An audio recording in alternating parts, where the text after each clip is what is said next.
Assalamu alaikum everyone. My name is Shahriyar. I am 19 years old from Pakistan, and I have officially decided that, as of this moment, that I will be aiming for the chess title. Well, not as of this moment, but I have decided that I want to become a chess master. So, in light of that decision, I have decided that I will be taking you guys along with me in whatever way I plan to achieve this goal. So I've decided to start this video series on my channel, and the main purpose is obviously to showcase the stuff that I'm doing to, you know, become a chess master. But also, all those other people who want to join me on this journey are welcome. Watch my videos. I will be uploading them. I'll try once a week or twice a week. I do not yet know have a schedule. And the first thing which I'll be doing is pawn structures. Uh, Recently, one of the many interactions I had with the master, he told me that what I should mainly focus on is structures and learning the weaknesses and strengths of that arise from those structures. So I have picked up a book, two books actually. I won't be disclosing their names, and I'll be using them to prepare lessons for both myself and you. And let's see where that takes us. Right now, I'm rated about 2200 on leeches and 2100 blitz and 2200 rapid. And I've decided I won't be playing a game for at least 3 months. I'll be taking a break from any and all forms of playing chess and focus entirely on building my playing strength. Well, that was a long intro.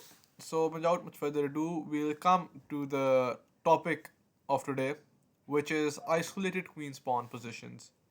So, isolated queen pawn positions are typically found arising from variety of openings, such as the Alpine Sicilian, the French defense, the Caro-Kann Panov variation, C4, D4. All these all these openings can lead to the isolated queen's pawn position. So the isolated queen pawn position is basically one where you have these two open lines, the E and C file, and basically your this pawn is weak. So first of all, we'll be going over plans and ideas which white has in this position, and then we'll be going over plans and ideas which black has within this position. Um, White. White will be focusing on attacking because uh, important thing to note is that any position with more pieces on the board favors white, okay, and any end game will favor black. So white's main attack plan will be to create number one a king side attack, which will include moving the pieces to the e5 square, whether a knight or a bishop. The battery on queen c2 and bishop d2 will also be of extreme importance. The rooks will be typically placed on either e1 or c1, which will, and in some cases even d1, which will also aid in transferring via the third rank. So this is also a common tactic which you will be seeing within this position. Another important another important thing that you need to remember in this isolated queen's pawn position is this: the d4 d5 pawn break. This push is of vital importance to white for taking over his plans. Other than that, like I said, knight to e5, bishop to g5, rooks either to e, d, or c, obviously, and queen over here and here. These are the main tactical motives that you have to be aware of within this pawn structure position. Obviously, there will be immense pressure over here, and in some lines, obviously even give up this pawn to get an even more dynamic position. So you don't need to be afraid when you're going into these sort of pawn down positions, because if you have a lot of activity, you should know that the attack on the king side is going to be great. But that's easier said than done. So I'll just flip this board.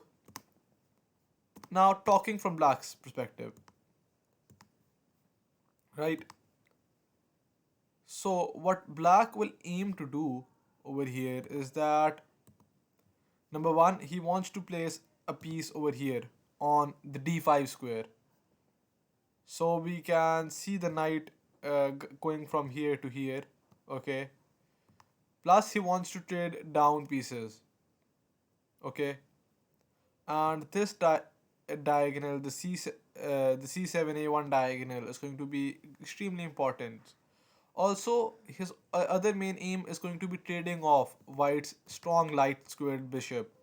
If he manages to accomplish these three tasks, number one, placing a strong piece on d5, which can either be a knight, a rook, a queen, or a bishop, he will have an easier position. If he can trade down to a queen or rook endgame, or a rook endgame, or even a pawn endgame, he will be having a favorable position. And number three, if he can manage to trade off white's light squared bishop or counteract its effect by any way, he will also be winning. So yes, these were the ideas which we have for the isolated queen's pawn position. So now let us analyze a game.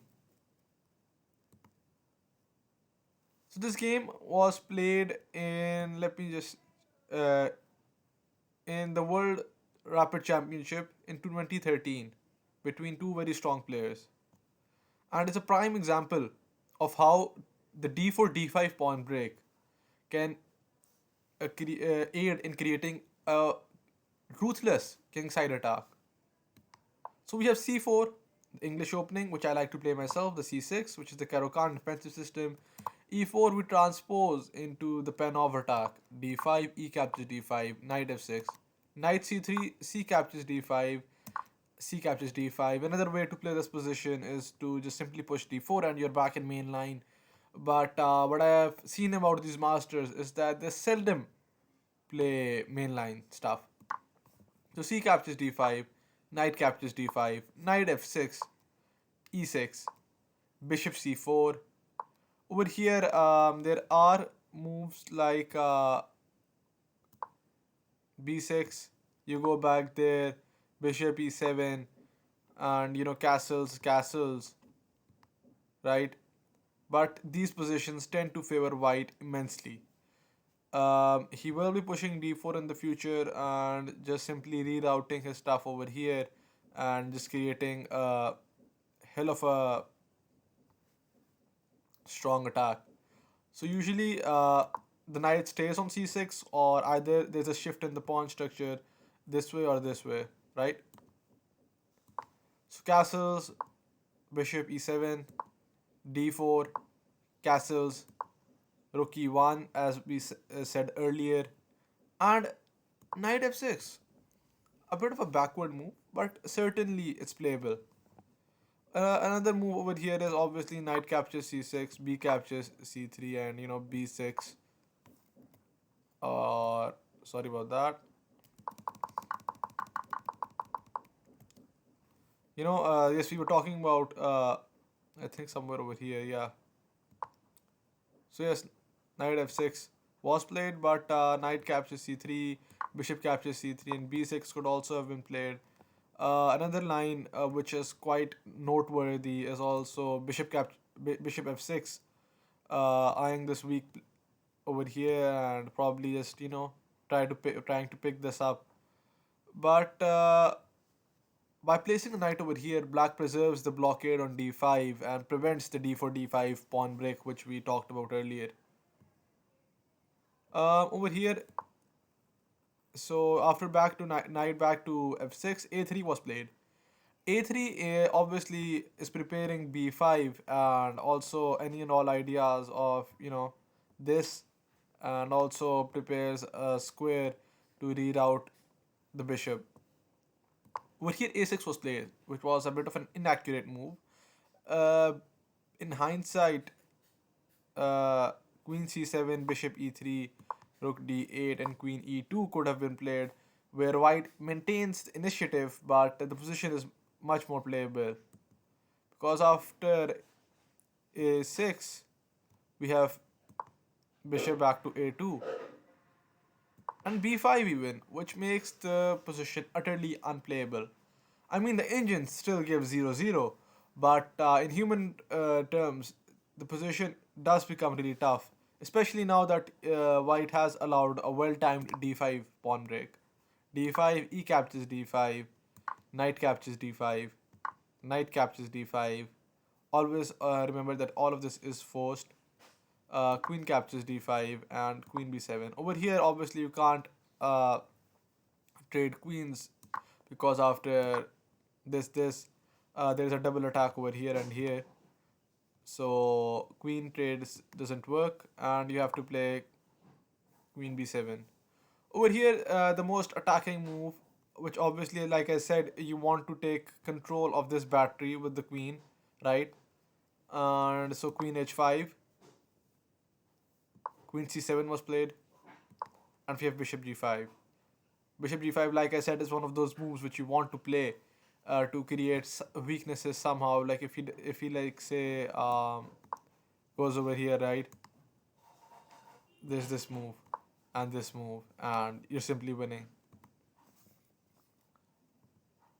So bishop captures g5 is forced, knight captures g5, and h6, which creates a really big attack. Which, well, it's pretty slow. So rook e3 was played to just kind of attack over here, and after the move knight a5, there isn't much white can do except resign. The move over here, which ends the game on the spot, is queen g6, threatening mate over here, and if say h captures g5, there's rook h3, and there's not nothing much else to be done. If this goes here, then obviously it's made, and yeah, the game ended right there and then, and it all happened because white got what he wanted in this game. It was a perfect game. There was zero inaccuracy, zero mistakes, and white simply won because he knew the plans better than black. So now I want you guys to look at a end game which favors black. Like I said before, if black manages to do everything he wants, he will stop. Like in this game, it's evident that that black was the one with the IQP, and he was able to stop this d4 d5 d5 d4 pawn break, and now it's up to white to convert this game with style. Obviously there is no as such advantage, and it's black to move in this position. So black moves queen rook d7. Rook d7 is in anticipation of this move, right? Because if you say a tempo less and it's white to move, it's actually white's actually winning, because after this move there's no protecting this pawn. So that's why it's black to move, and rook d7 is an essential move. g4, threatening to play g5 here and push away this knight. h6, and f3 when taking away this square from the knight. Rook a d8, rook c d1, and now black's pieces are tied down, protecting this. Let me just shift flip. I don't know why it flipped itself, but we are going to be playing this from white's perspective. But essentially, it's about how you can convert an endgame where your opponent has an IQP. g6, stopping ideas of playing g5, and also in the future you can bring your king up. King f2, king g7, And h4 again threatening g4 g5 and inviting black to play g5 himself to weaken his position a bit. So g5 is played, which is actually essential.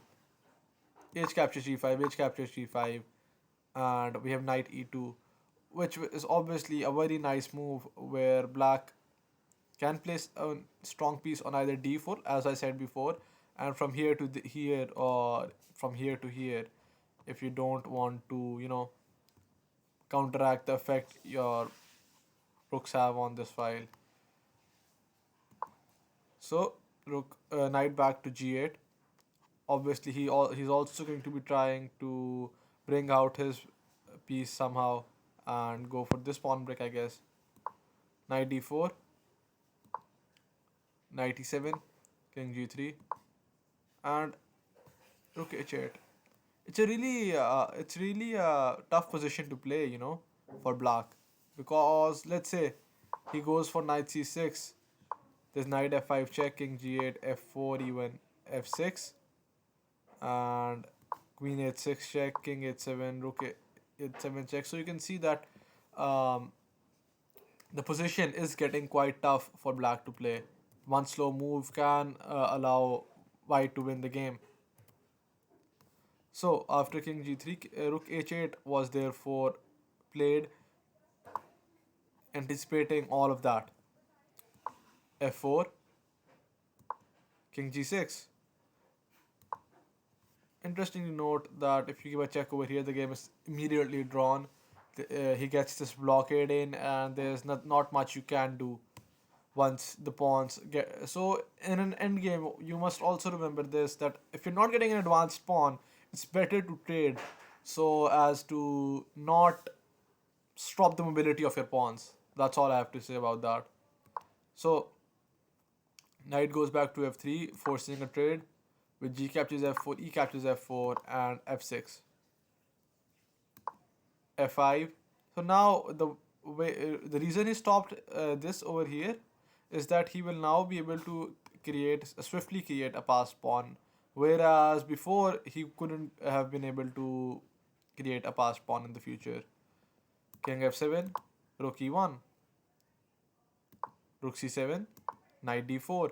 So he's slowly improving the position of his pieces and not allowing black any sort of counterplay. a6, rook back to de3, knight c6, knight f3. You don't want to trade knights because it's this sort of imbalance that's actually gonna win you the game. And rook e7. Over here, obviously you can't push d4 because of rook e6, rook d7, g5, fg. Knight captures g5, king g7, and white simply infiltrates. So still, there is poison within the position. We have g5, f captures g5, king captures king g4, rook h e8. The rooks are traded off, and d4 is played, and this is the final blunder of the game, because after d4, knight captures g5, king f6. This move, king f4, d3, and now simply rook e4, king f7, and white went on to win this endgame. Because now the plan for white is simple. This pawn is extremely weak, as most isolated pawns are, and he'll simply just go after this pawn and promote this pawn. There is no protecting it. For example, if you go here, there's this knight. Uh, for example, there's this knight d6 check, right?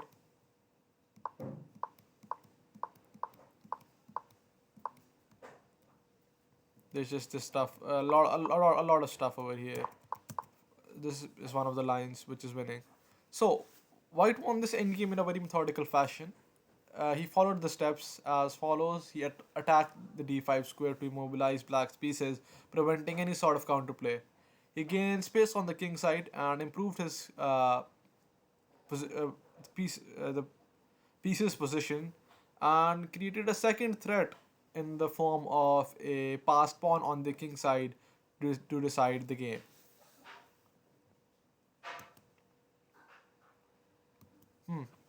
The video is getting a bit long, but I have this final game I would like to showcase to you guys. So, uh, this will be about how an isolated queen's pawn can be used to attack when your opponent doesn't have a e pawn. So e4, e6, d4, d5, d2, the trash or the trash variation, which my friends like to call it, c5, gf3, a6, e captures d5, e captures d capture, and bishop captures c5. We enter into a far less common variation of the isolated queen's pawn. Usually, white has a pawn on the e file instead of the c pawn. Many of the typical plans are still the same, but white's lack of e pawn makes his king a lot more vulnerable. I will just flip this because white's the one with the IQP and we are studying the IQP. So his king is far more vulnerable because he doesn't have the e pawn, and also there will be a lot of tactics on the a7 g1 diagonal, and this bishop will be an extremely important piece to attack. So we have queen, knight b3, bishop b6, bishop e2, which is a rather imprecise developing move as it blocks the e file and thus prevents the future rook e1 followed by bishop e3, because now he will have to gain waste a tempo, right? But I guess he was what white was afraid of was queen over here, and you simply trade queens, right?